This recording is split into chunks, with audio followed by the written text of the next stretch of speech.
Did the respondent utter that she already contracted a person to kill? Objection, Your Honor. Oh, wait. Allow the counsel to finish his I'm not yet question. done. Relax. To kill. Lakaw luya, wala sang defense team ni Sarah. Binilang niya ba kung ilang objection ang sinabi nila? Pinagtawanan na sila ng mga prosecutors. Hindi lang bukod sa hindi lang ilang beses na objection, kundi ilang beses din na strike. Wala na siyang ibang sinalita. Kundi objection, Your Honor. Objection, Your Honor. Ilang objection ka ba?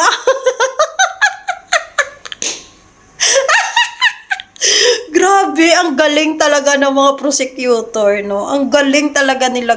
Bravo. Talagang walang tapon talaga magsalita sila gaya. Alam mo, yung mga prosecutors team, para silang mga teacher. Tapos yung mga defense team ni Sarah, yung mga estudyante.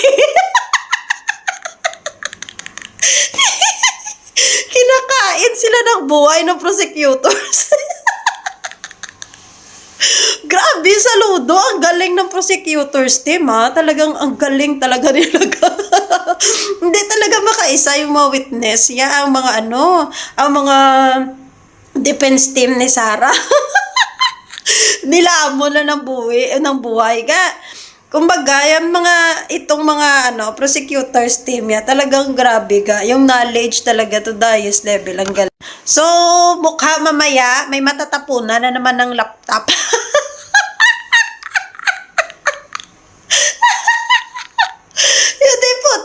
Ayaw kasi nila pagsalitain, ayaw nila pasagutin yung witness. Kaya kung mapanood mo pala yun, parang yung attorney, yung prosecutor, si attorney Ligutan, grabing galing. Relax lang.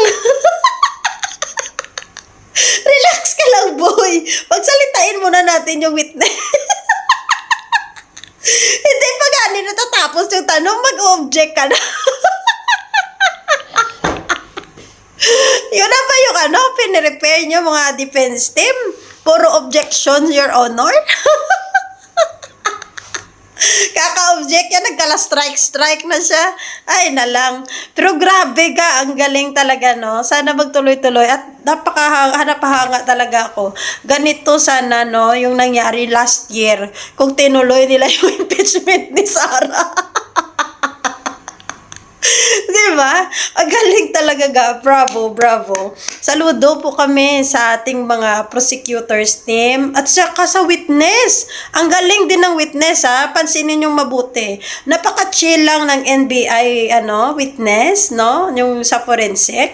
Talagang lang siya, chill lang talaga siya pag sumagot. Tapos pag sinagot talaga niya as in alam na alam niya talaga yung isasagot niya. Talagang may knowledge talaga siya sa kanyang sinasabi. Kasi alam mo, pag ang tao kasi nagsisinungaling, pag binaliktad mo na yung tanong, malamang sa alamang, mag-iiba din yung sagot mo. Pero mapansin mo dito, sa NBI witness na ito, talagang siya, consistent sa kanyang sagot, and talagang alam na alam niya lahat, no? Kahit yung date, kahit yung nangyari sa date na yan. Kaya ang galing talaga ng pagka niya, sagot niya. Tapos itong mga prosecutors team naman natin, talagang ang galing nilang magpaliwanag, ang galing, ang clear nila magsalita, samantala yung mga defense team,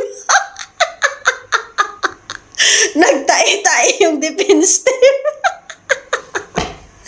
Kawawa naman yung mga defense team, nilamon ng buhay. Diba? Yun yung lamon talaga na buhay, literal. Grabe, ang galing nyo po talaga, sobra. Sana magtuloy-tuloy ito at lumabas ang katotohanan at mapanagot ang dapat managot. God bless po, bansang Pilipinas. Ingat, guys. Prosecutors team, saludo. Defense team, aral mo na kayo.